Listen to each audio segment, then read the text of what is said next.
After a long day's work, my legs are screaming, please, no more, no more. So I use my Cryo gel to soothe them down, to calm them down and refresh them. I apply a little bit on my clean skin and dry.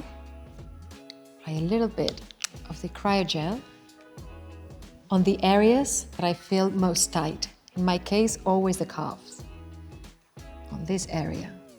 And when it's fully absorbed, I wait a few seconds and I start feeling the soothing energy and the soothing, calming experience of Cryo gel. After using the Cryo gel, wash your hands thoroughly. If you want to use it before going to work, because you know you're going to have a very hard day, do it, because it does bring you a sense of freshness during all day long. Also, if you're doing sports and you want to find a moment to feel less tense and to feel a refreshing feeling, use it also.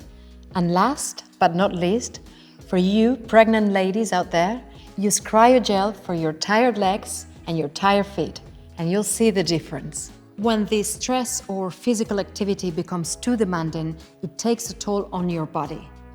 On those moments, don't you agree that the best thing is to feel the heat? Well, that's exactly what the warming gel is, warmth. It's got a unique ingredient, thermoactive, that applies into your body and develops a very nice temperature and a very good sense of wellness.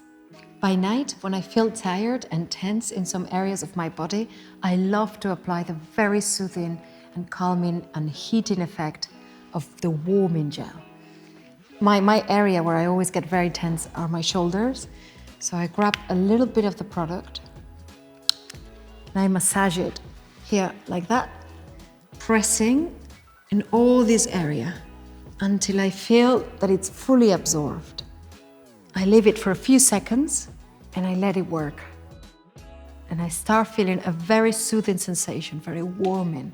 If you have lower back pain, it's also amazing. The warming gel does wonders. And if you like sports like me, before you do physical activity, you can apply it on the area that you most need it to. And then the warming effect will help you to perform better. And after using the product, wash your hands thoroughly.